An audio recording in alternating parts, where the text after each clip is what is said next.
It was a beautiful sunny summer day, and the Appleton family were gathered on the patio. Craig, the head of the family, sat in the gazebo's shade, wearing a robe and a black bandage over his eyes. He sipped his coffee while his wife Diana sunbathed on a lounger with a cocktail, looking amazing with her perfect figure and impeccable looks. She fluttered her long, doll-like eyelashes and yelled at her stepdaughter Lisa, a 7-year-old child who was running around the pool trying to catch a butterfly with a net. "Lisa, stop running! Calm down! Can you play quietly for at least 5 minutes? Oh, naughty child." The girl was very active and cute, with curly brown hair and chubby cheeks. She looked like a little angel, but she had long been used to her stepmother's lack of affection, so she did not even flinch when scolded. A beautiful, huge butterfly with colourful wings landed on the edge of the pool. Lisa carefully took out her phone from her pocket and wanted to take a shot. She approached closer and closer to the edge of the pool and suddenly stumbled and fell head over heels into the water. Lisa started screaming and flailing because she could not swim well. "Daddy, Daddy, I'm drowning! Help me!" The father rushed to the pool in a panic, but he was almost blind and went very unsteadily, staggering and catching the space with his hands. He asked his wife for help. "Diana, can't you hear? Help Lisa, I beg you! I can't see anything. Where am I going?" But the woman did not even get up from the lounger, just protested. "You little brat! I told you to sit quietly. This will teach you a lesson. Stop shouting. Swim to the edge and climb out. Come on." Hearing the girl's cries, gardener Peter threw away his lawnmower, ran to the pool, and jumped into the water. He quickly pulled the girl out of the water. Lisa rushed to her father, hugged him in fright, and cried, "Daddy, I was so scared. I just wanted to take a picture of a butterfly. The phone also drowned. I didn't mean to." "It's okay, sweetie. We'll buy you a new one. These are just little things. The main thing is that you're alive and healthy. Go change clothes in the house. But please be more careful. Don't approach the edge closely. The tile is very slippery. Don't scare Daddy like that." Diana flew into a rage. "What a weakling you are! You should have punished her for disobeying. She almost drowned and ruined an expensive item. All you do is spoil her, and she's gone completely crazy. When are you going to find a nanny for your daughter? I can't deal with her. She's spoiled and unbearable." But Craig sharply rebuked Diana. "How dare you? She is almost drowned, and instead of helping, you were sitting here. Thanks to Peter. Lisa is just a child who has lost her mother. I love her very much, and you will have to accept that if you want to be with me. Do you think that if you have your own child, they won't run around and misbehave? And yeah, I will definitely find a nanny. I've already placed an ad. But you see, I'm blind now, so it's very difficult to do." Diana realized she had gone too far and quickly backed down. "Don't be angry, dear. I love you very much, you know that. But I can't be tied to Lisa all day. I have training, fitness, massage and a beauty salon. And now, moreover, your business and your daughter are on me. So hurry up and find a nanny. It will make life easier for all of us. Anyway, I have to go. I have a manicure at 12 and a massage at 2. Love you. Don't miss me too much." Lisa was happy that her stepmother was going to leave and quietly sat next to her father, hugging him with her little hands. "I'm sorry, Daddy, I didn't mean to. Why is Diana so mean? She doesn't love me and you. You just don't notice it. I miss my loving mummy so much. And you?" The father sighed, hugged his little girl. "I miss her too, my little one. She was the best. But you know, she's in heaven now." and Diana is not so bad. You're just not used to each other yet. But I promise you'll choose the nanny yourself. By the way, another candidate should be coming soon." The girl kissed her father on the cheek and ran off to play with her dolls in the yard, while Craig closed his eyes in pain and began to reminisce about his life. His first wife, Vanessa, was pretty and an excellent housewife. She was from a decent family, and most importantly, she loved Craig. They were supposed to live happily ever after.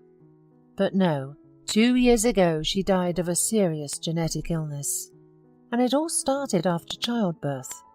At first her vision deteriorated, then her memory, then her arms and legs stopped working, and then Vanessa became bedridden and gradually faded away. It was so frightening, so scary to watch a young and beautiful woman become a helpless invalid.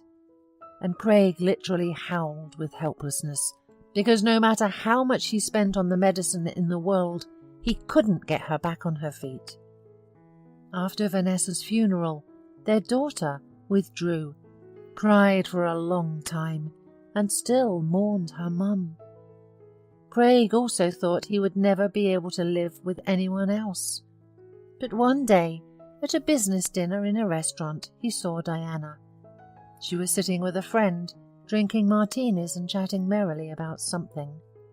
The business dinner also smoothly turned into fun, with dancing, and now they were dancing a slow dance, and Craig was powerless against the young and desirable body and the onslaught of the beauty. That's how their romance began, which ended in a quick wedding. Diana quickly settled in and felt like the mistress of the house. She confidently gave tasks to everyone and commanded.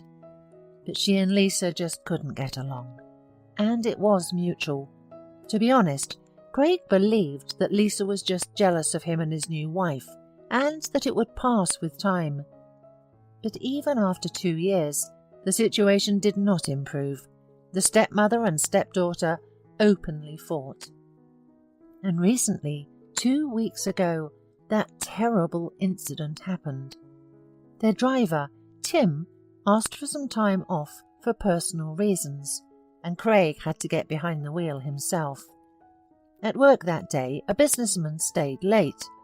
As he was approaching his car in the parking lot, 3 bandits attacked him from behind.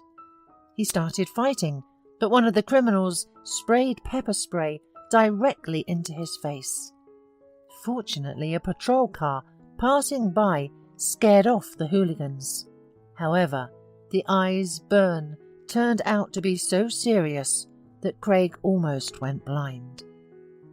Now he had to walk around wearing black sunglasses or a blindfold while he was undergoing intensive treatment. The doctors warned him that if the medications didn't help, he would need an operation to restore his vision. This gave him some hope, but he was still terribly nervous. Craig was practically disabled for a while and was forced to stay home. What was most annoying to the businessman was that he couldn't understand who he offended so much. He hadn't had such sharp conflicts in a long time.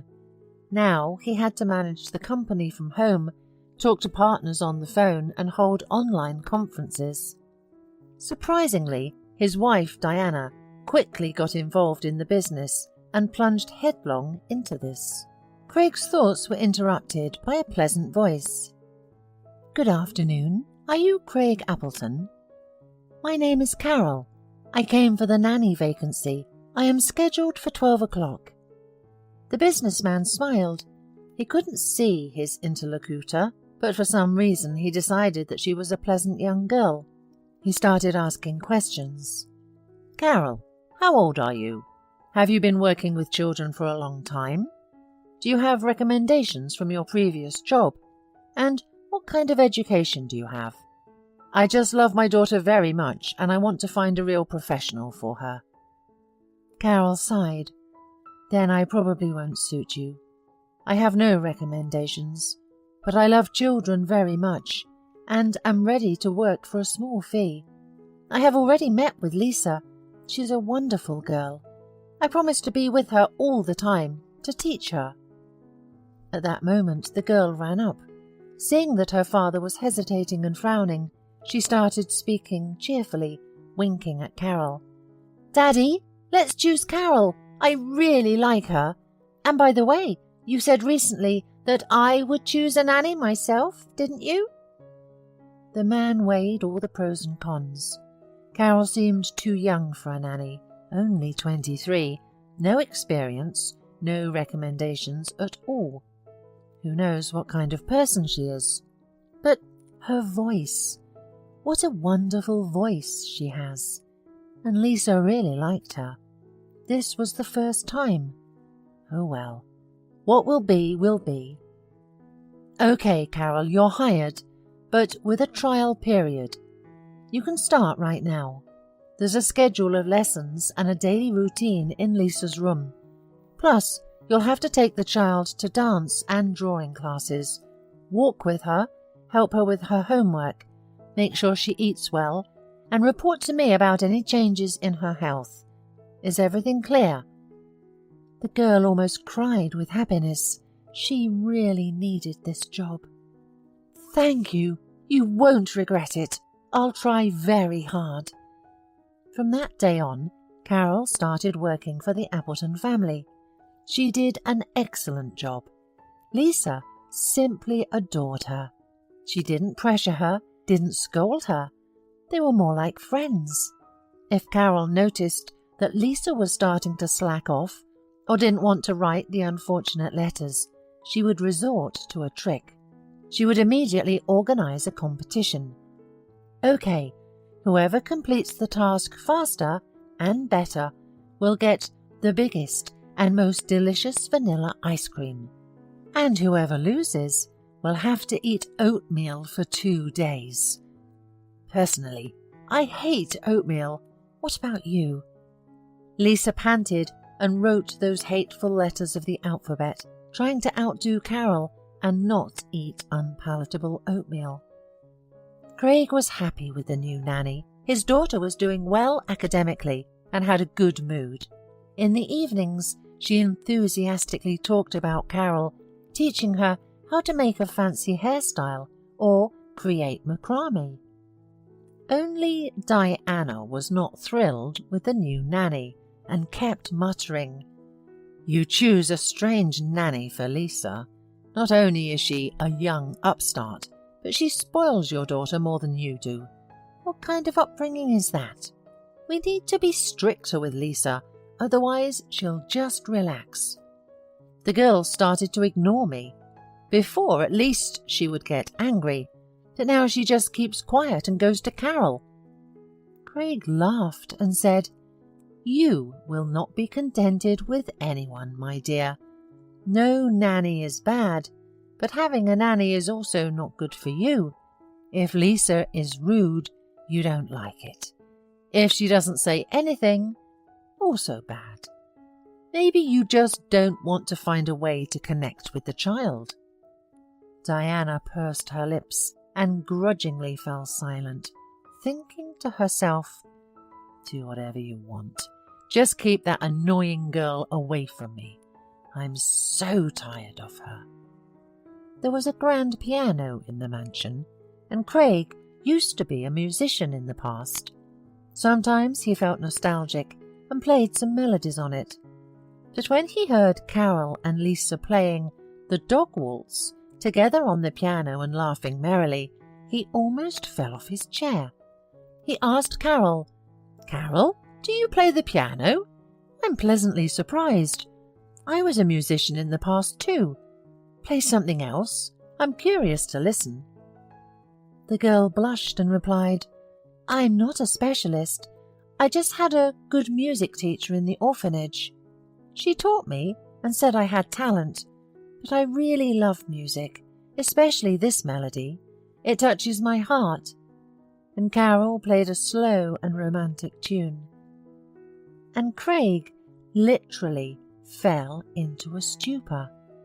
Tears willingly rolled down his cheeks, and everything in his soul was overturned by the old experiences of his youth. He kept repeating to himself, "My God, this is simply impossible." When Carol had finished, he thanked her and asked, "Tell me, where did you learn this melody? It isn't recorded anywhere, that's for sure. Moreover, it was written by a person I had known." "My neighbour Rachel taught me how to play it," replied Carol. "She's a good woman, talented.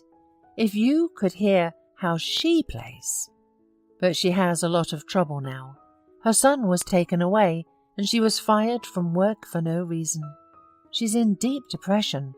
I try to encourage her as best I can." Craig's heart was racing, and his legs became weak.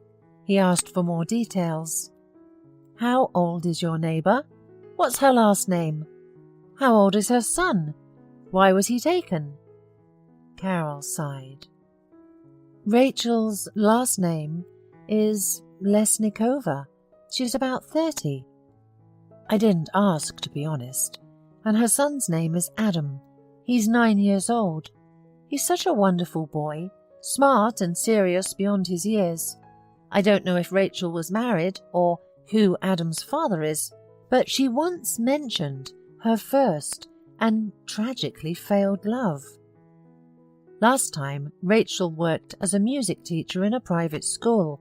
She earned a decent salary and worked hard, but then the director set his sights on her.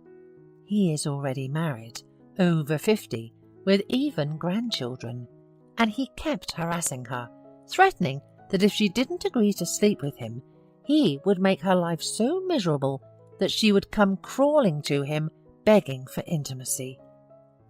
But Rachel was not one to back down, and when the director began to shamelessly grope her under her skirt right in his office, she slapped him and threatened to go to his wife and write a statement to the police. That's when the old goat went crazy and really made Rachel's life a nightmare. When she was away, some people opened her apartment so carefully that it couldn't be detected and made a mess, scattering cigarette butts and empty whiskey bottles everywhere. And as soon as Rachel entered her home with her son, whom she had picked up from school, the child services and fake witnesses burst in. She didn't understand herself where this mess and filth came from. So they took Adam away, saying that Rachel was drinking and not taking care of her son, and so on. But that's a complete lie. I often visited my neighbour. Her house was always clean, I swear. She didn't even smoke, and we could only have a little wine on birthdays or other holidays. In short, Rachel was in shock. She was pounding on the doors of all the authorities, trying to get her son back and prove that she was slandered, but all in vain. The director also fired her from her job and even embarrassed her in front of everyone, telling everyone that she was an alcoholic and an irresponsible mother, and that she didn't belong in school. Since that day, Rachel has completely lost her spirit, spending all her time under the windows of the orphanage crying. Adam suffers there too, begging to go home. Just imagine what it's like for a little homely boy to end up there.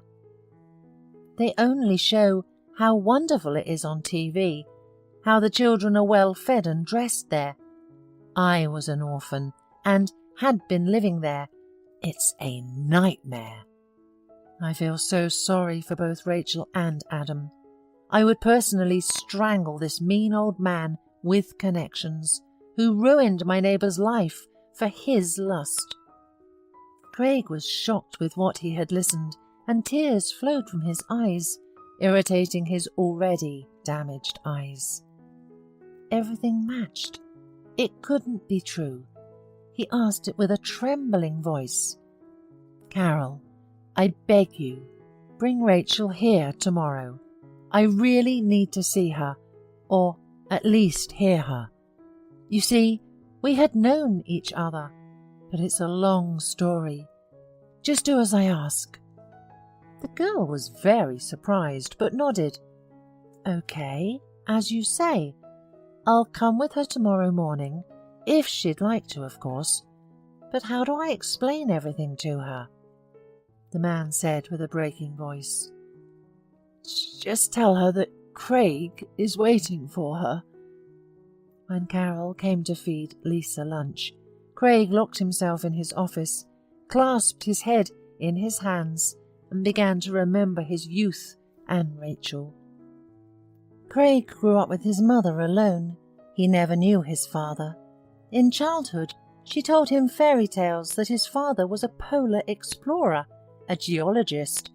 But when the boy grew up, he understood everything himself and no longer asked stupid questions.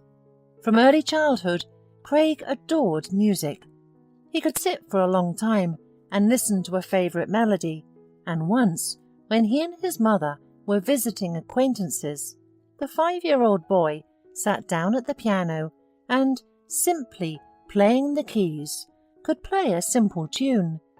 His mother decided to send him to a music class, where he met Rachel. Craig well remembered how stunned he was when he saw this cute skinny girl with 2 huge bows and sheet music folder in her hands. They were seated at one desk, and from that day on, Rachel and Craig became best friends. Then they decided to enter a music college together, made their first serious successes, and performed at concerts. Over the years, their childhood friendship gradually turned into true love. Rachel was always so airy and dreamy. For her, everything material was not the main thing. She lived with love, music, and didn't pay much attention to the fact that musicians' salaries were small and they had to live on a shoestring, saving on everything. But all of this really irritated Craig. Like any man, he dreamed of having his own house, a cool car, dressing well and living comfortably. That's why, after finishing college, he didn't pursue further education and instead tried his hand at trading and starting his own business. This caused the couple to argue more and more. "Craig, what are you doing? Don't give up on music. It's your talent. You're really gifted. Your fingers were made for playing, creating." But the man got angry. "Rachel, I don't understand you.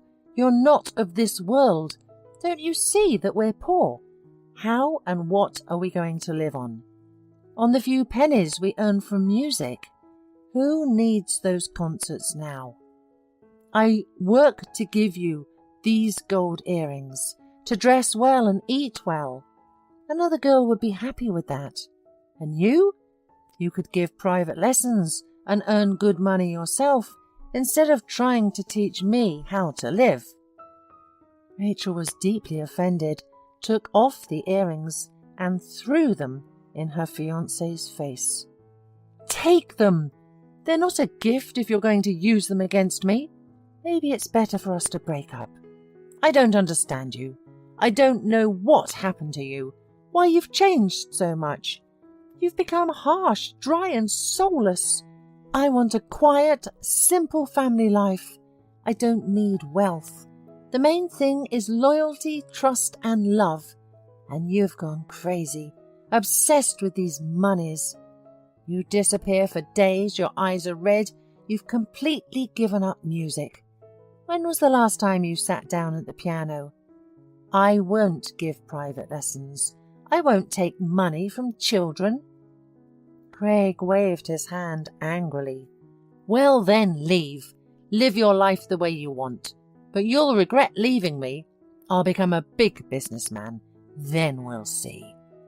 So they argued and foolishly broke up without any good reason. Craig pursued his career and soon opened a chain of auto repair shops. He worked day and night like a squirrel in a wheel. Then he met Vanessa, got married, had a daughter, and other worries began. In this crazy whirlwind, there was no time to look back. His wife's death greatly weakened the man, but then he met Rachel and succumbed to her charms. It cannot be said that he did not love Diana. There were feelings, passion and attachment, everything except for that unique, light and pure feeling of happiness and trembling he had experienced when he was with his Rachel and music. And only now, when he heard that same melody from his youth, written by Rachel, his heart constricted and a wild longing came over him. He desperately wanted to meet Rachel again, to talk heart to heart. No matter how you look at it, first love lives in a person's heart all their life. It's never forgotten under any circumstances. The man could barely wait for the next day. He meticulously shaved and got ready in the morning.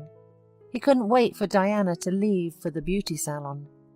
Her mindless chatter about rags and washing bones for neighbours and acquaintances was driving him crazy.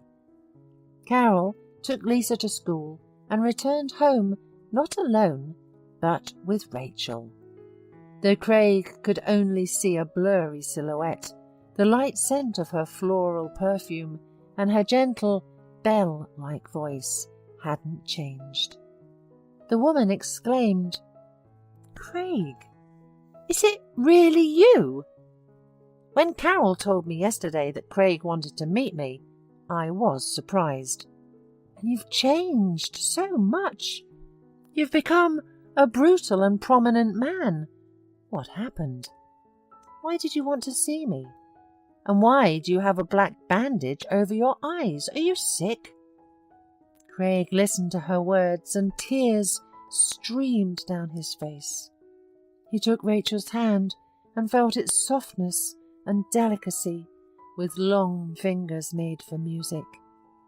The man began to kiss and caress each finger and whispered, "My dear Rachel, how happy I am to see you, to breathe your scent. We were such fools to break up back then. You ask what's happened to me. 2 weeks ago a bunch of ruffians attacked me and sprayed me with pepper spray in the face. Now I'm almost blind. I can only see blurry silhouettes. The doctors say I need an operation. But that's not important. Carol told me that you have a son, Adam. Rachel, tell me, is he mine? Tell me the truth. Do I really have a son?" The woman sighed and answered softly, "Yes, Craig. Adam is your son. I haven't been with any other men except for you. No matter how hard I try to forget you, to get you out of my head, I can't. But they took my little boy from me. My heart is breaking. I can hardly sleep. I just sit and wait outside the orphanage, hoping he'll wave to me out of the window. What did I do to deserve all this? I never did anything wrong to anyone. How I hate that lecherous goat who had ruined my whole life.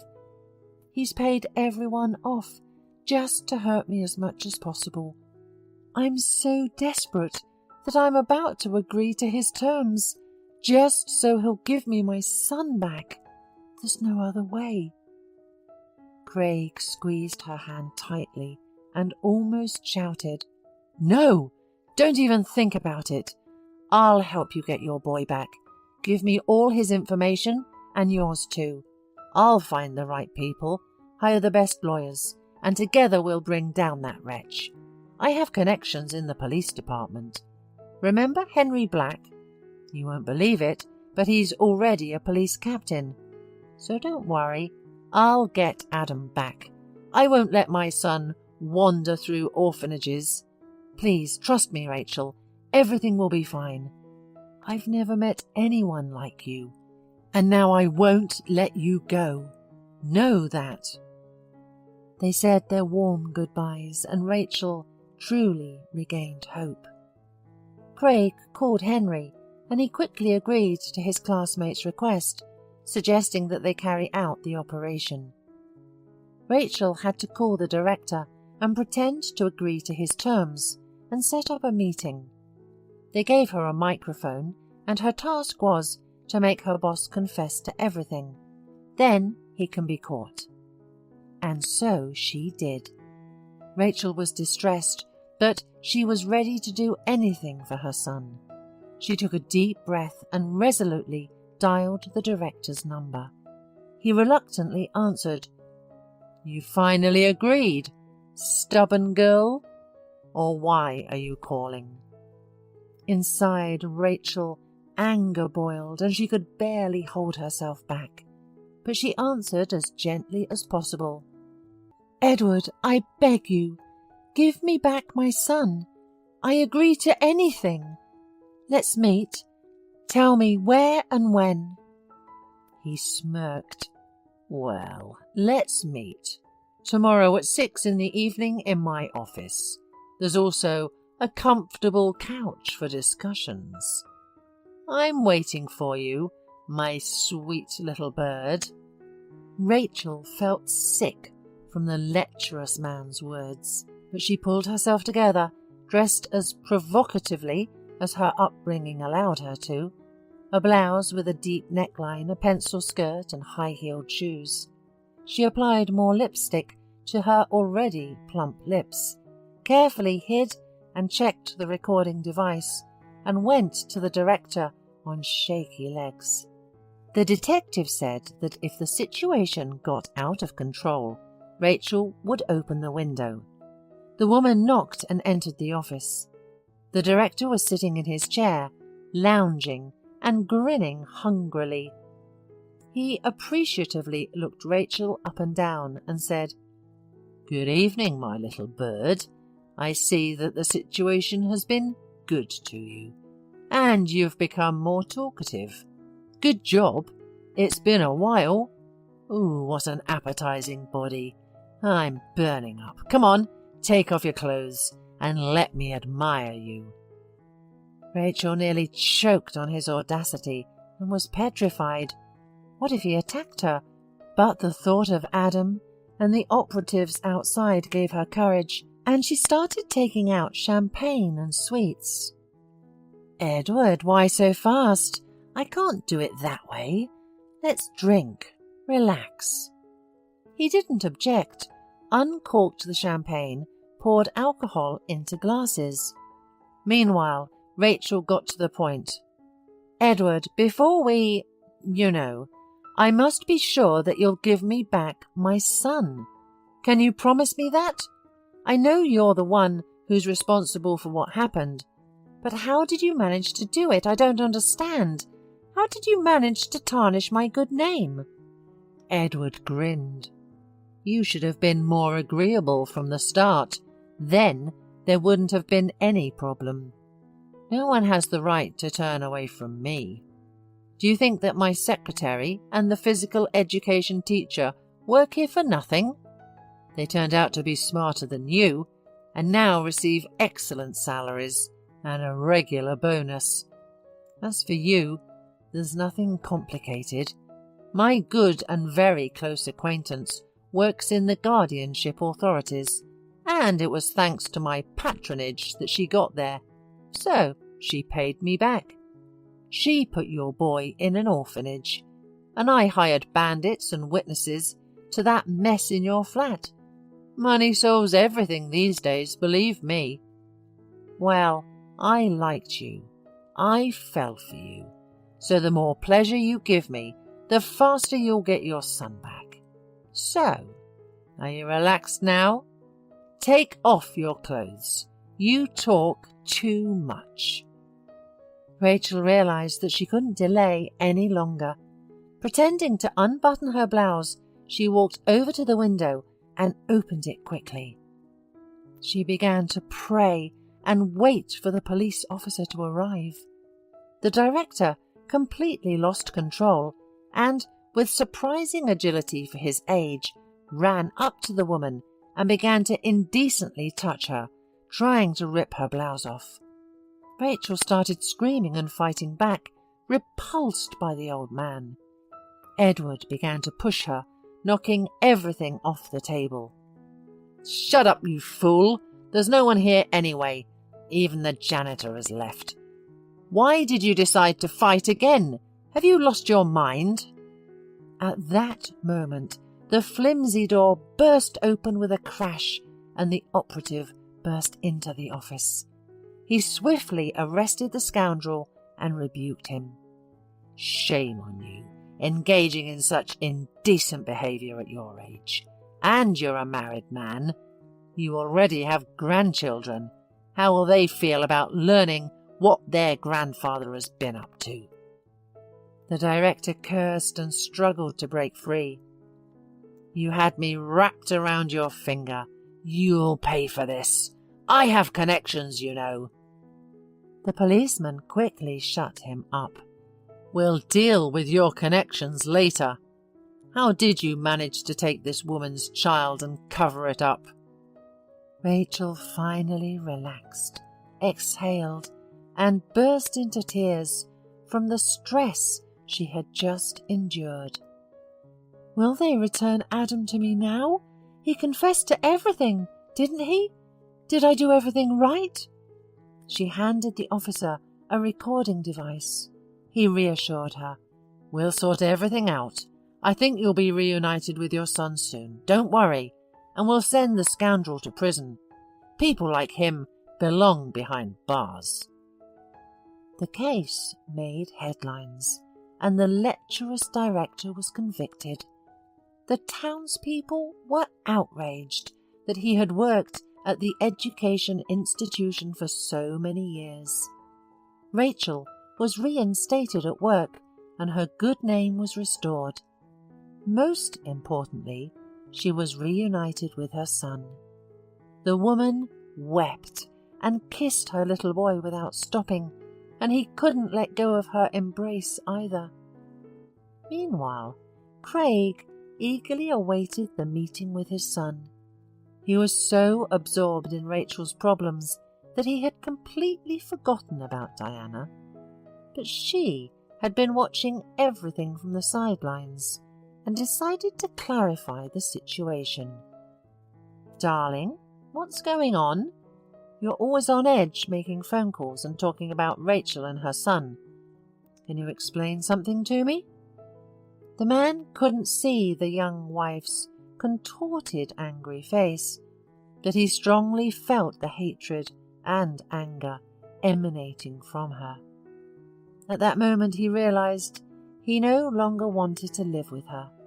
It was obvious she would never get along with his daughter. Furthermore, Craig didn't really love her that much. It was more of a passion, an obsession that quickly dissipated. Diana had become more and more impudent, taking control of everything in his house and becoming almost uncontrollable, imagining herself as the mistress of everything. Craig sighed heavily and began an unpleasant conversation. "You're right, Diana. We needed to talk seriously for a long time. First, I'll answer your question.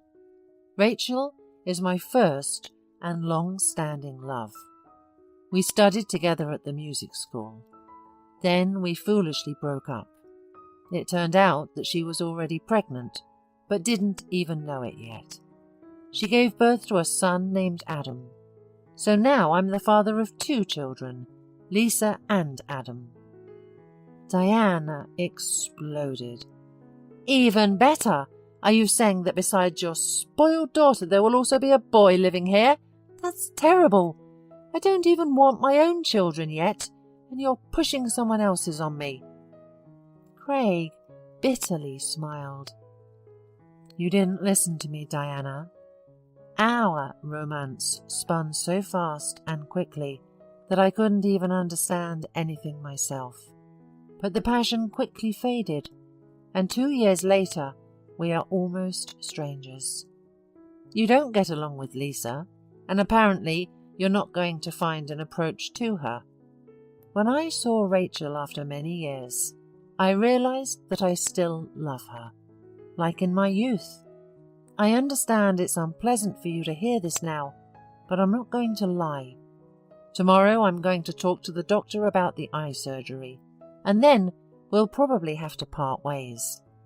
Don't worry, I'll leave you the apartment in the residential area and the car I gave you. And then, well, sorry, you're on your own. You'll have to find a job and live like everyone else. Diana jumped up and screamed in a voice not her own. What a statement! I'm your wife, so half of all your property and business is mine. I'll take everything that's rightfully mine.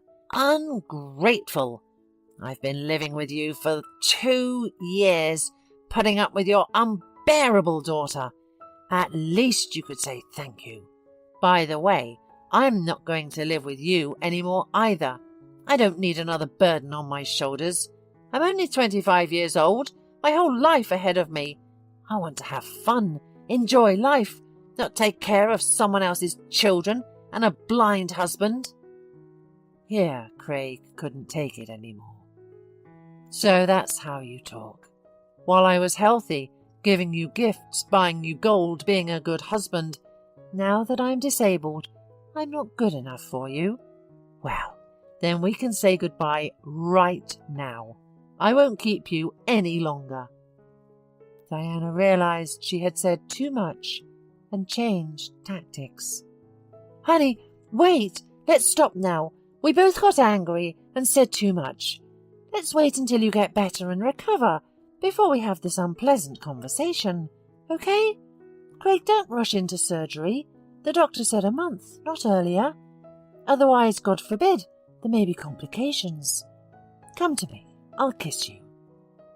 But it all sounded so insincere and fake that the man just pushed away from his wife and sharply replied, As you wish.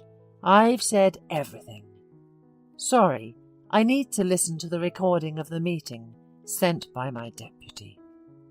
Diana quickly left the man's office, boiling inside with anger. Ooh, you miserable invalid. He's leaving me an apartment? But what am I supposed to live on? Go work? God forbid. I'm not meant for this. Just wait. I'll get you. You'll remember me for a long time. Craig didn't listen to his wife and decided to consult a professor. Rachel offered to go with him to support him as a friend. It was so touching and pleasant. Carol and Lisa had their after-school activities that day, drawing, sculpting. They came home late and froze. There was a terrible mess in the house. The safe was open and empty, and many expensive things and technology were missing. Carol was scared to death and immediately called the police and Craig. We have an emergency. Lisa and I just got back, and here it is. You've been robbed. Everything's turned upside down. The safe's open. There's no TV. There were documents on your shelf. Maybe something else. I can't tell right away. I called the police. Come quickly. The man ordered Carol. Okay, go with Lisa to the children's room. Lock yourselves in and don't open the door for anyone until I get there. I'll be there soon. He immediately forgot about his illness. Craig turned on the camera, recording, and was horrified by what he saw. Diana and the driver, Tim, were running around the house, grabbing everything in sight: electronics, jewellery, money, and valuable papers. The wife had no idea that there were cameras, so she got angry and shouted, There you go, hubby. You'll remember me yet. Tim responded with anger. What a lucky wretch. We couldn't finish him off then, only blinded him.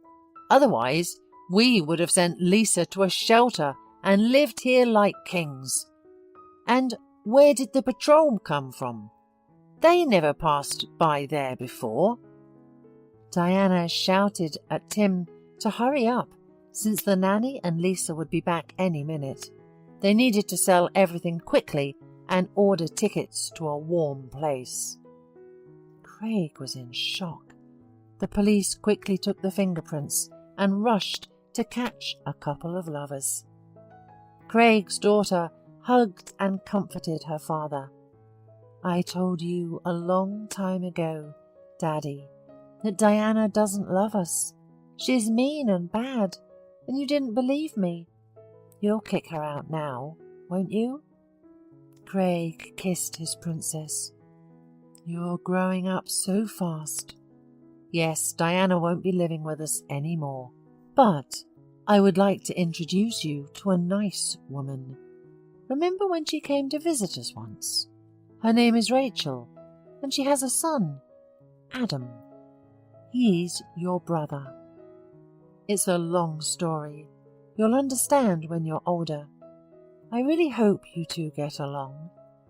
And Diana and Tim will definitely be punished by the police and sent to prison." The daughter suddenly asked anxiously, "Daddy, what did the doctor say? Will your eyes be able to see again?" Craig answered his daughter, "I'm going for surgery on Monday. You and Carol will be together all the time, and Adam will be with you too. His mother will go with me to the hospital. Please listen to Carol in everything. Be a good girl." The police quickly found the lovers by following the hot trail to Tim's apartment, handcuffed them, and took them to the police station.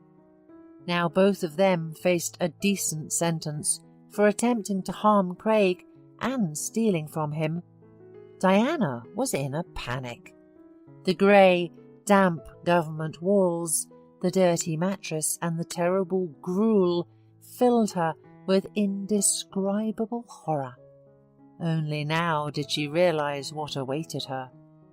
She cried day and night and cursed herself, saying, "Fool! Idiot! Why didn't I just live peacefully? And now what? What did I ever get involved with this Tim? I need to meet with Craig urgently and beg for forgiveness. He's kind, he'll forgive me. I agree to get out of this city as far as possible. Anywhere, as long as it's not prison." Meanwhile, Craig filed for divorce, leaving all the hassle to his lawyer, and went in for surgery. Rachel was by his side. Carol stayed at home with the children. Adam was initially shy and embarrassed, but the lively and restless Lisa quickly befriended him and found a common language. Within a day, he felt at home in the Appletons' house. After school, they always went to visit Craig in the hospital. The operation was successful, and soon the bandage would be removed from his eyes. Everyone was eagerly and anxiously waiting for this moment. During this difficult time, Craig, Rachel, Carol, and the children became so close that they truly became one big and friendly team. Lisa and Adam understood that their father was sick and tried not to misbehave or upset him, especially since they always had fun and interesting times with Carol. Finally, Craig was able to wait, and his bandage was carefully removed. Bright light immediately hit his eyes, and he instinctively closed them. Tears streamed down his face. Then he slowly began to open them, and finally saw the world as it was before the tragedy. The doctor examined Craig and was satisfied, ordering him to prepare for discharge. When Craig himself walked out of the office, smiling broadly, and saw Rachel in the hallway, he exclaimed, "My dear, I knew you hadn't changed at all over the years. You just became even more beautiful. The same lips, curls, long eyelashes, and the lock tucked behind your ear. Rachel, you are so beautiful. Finally I can look at you admire you every second, and see my son. Thanks to Carol, I will be grateful to her for the rest of my life for playing our melody on the piano. Believe me, I almost fainted. Everything in my soul stirred. You wrote it yourself, Rachel. How happy I am that you have appeared in my life again. I am ready to sell all this business. To hell with it. It has been a thorn in my side. I have earned enough money over the years for my whole family to live comfortably for many years. So let's try to live as you want. In love, peace, enjoying each other, and beloved music. Are you okay with that? Rachel cried tears of joy and hugged Craig. You're my little fool. These are the words I was hoping to hear from you back then, you know? I was so upset that you chose money and business over our love and calling to music. Of course I agree. I still love you. Do you remember when we first kissed? You played me the Moonlight Sonata, and then we spent the whole night looking for the Big Dipper in the night sky and passionately kissing. You wrapped me in your jacket and held me gently, hiding me from the rain, and at that moment I was the happiest. Do you believe me? Let's go home. Everyone is waiting for us there. When Lisa saw how confidently her father walked out of the car, she understood that he could see and immediately rushed to him. Hooray, Daddy! You recovered! I'm so happy! Let's go quickly. We baked you such a cake, you'll love it. Adam and I helped Carol. Adam stood shyly on the sidelines, not daring to approach Craig. They still hadn't talked properly. The man told Lisa to run into the house and approached the boy himself. Well, hello, son. Finally I see you and can look at you. Well, we look alike. Ears and a smile are definitely mine. You can't deny it. Did your mum tell you that I'm your dad? I'm so upset that I didn't know anything about you before, and 9 years of your life passed me by. But now that we've met, let me be a real father, the closest person. I would really like that. Know that I love you, son. I will never hurt you, and I will always support you in everything. He extended his hand to the boy, and he shook it firmly, and then said quietly, I'm glad you're with me now, Dad, and I see how Mum is smiling. Craig hugged the boy tightly, pressing him to himself. Now we will all live with me as one big family. You seem to have made peace with Lisa. She's your little sister, so stick together, support each other in life. Well, let's go have lunch? From that day on, the life of the wealthy businessman Craig Appleton changed dramatically. He became an entirely different person. Unexpectedly for everyone, he sold such a successful and prosperous business and threw himself into caring for his family and music. With what pleasure he approached the piano every morning, playing his favourite and long-forgotten melodies. He even took out an old music notebook. Rachel became his personal tutor, and she also taught the children. It turned out great. After all, Rachel and Craig had colossal natural talent. And then they decided to take a risk and open their brainchild, a private music school. The couple got married modestly, not wanting to attract attention to their lives. They had no time for that, as they wouldn't admire and look at each other enough. Only now did Craig realize that all these years he had been living someone else's life. He chose the wrong job, the wrong woman, and had been dragging this burden by inertia. The only thing he did not regret at all was his daughter Lisa. She was his sunshine, a stimulus to live and create all this time. Rachel quickly became friends with Lisa, as she was naturally soft, loved children, and worked at school. Carol was initially afraid that she would be fired, but Craig and Rachel hurried to reassure her. "Don't make it up, Carol. Stay in our house. You are no longer a stranger to us, and the children cannot do without you." Even with just Lisa, it was not boring here, and now there are 2 little brats. Everyone needs to keep an eye on them. All this time, Diana sat in pre-trial detention and prayed for a meeting with Craig. However, he deliberately did not hurry and dragged it out until the end. He wanted to teach her a good lesson to forever discourage her from wanting to steal and cheat. The young woman became thin, and her skin became dull and lifeless. The thought of spending the nearest years in this stuffiness made Diana feel sick, and such despair and longing overwhelmed her. Therefore, when she was told that her ex-husband was ready to meet her, she almost jumped for joy. When the skinny Diana, in a crumpled tracksuit and a greasy bunch of hair on the back of her head, entered the booth for negotiations, he even flinched. So strong was the difference with Diana he knew. She had changed a lot. There was no trace left of her former confidence and impudence. The woman quietly began to plead, tears in her eyes. "Forgive me, Craig, if you can. I know I am to blame for everything.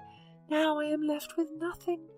I beg you, withdraw the statement. I don't want to go to jail. I'm just dying here. I promise I'll leave right away to my mother, and I'll never appear in your life again. Have mercy on me. Forgive me." Craig replied, "I hope jail served as an excellent lesson for you. You won't steal someone else's property anymore, at least not from the hands of the one who feeds you. And you won't kill your next husband either. That plan failed. I see now my vision has fully recovered. Just so you know, Lisa is a wonderful child. She gets along with Carol, Rachel, and her little brother Adam. And it wasn't about her at all. It was about you. You're a wicked, calculating, selfish person who only thinks about your interests. I'll withdraw the statement, but if you ever show up again, you'll definitely end up in jail. I've kept the camera recordings safe." Diana cried and whispered quietly, "Thank you. You're a true human being."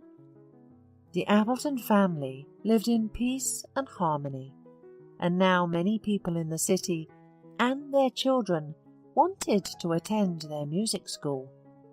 Lisa and Adam also played, but the boy chose the guitar and drums, and Lisa still chose the piano. Rachel often composed her own melodies, and Craig wrote poetry, and they had family songs that they all enjoyed singing together. Finally, Craig's life became filled with the meaning he had dreamed of.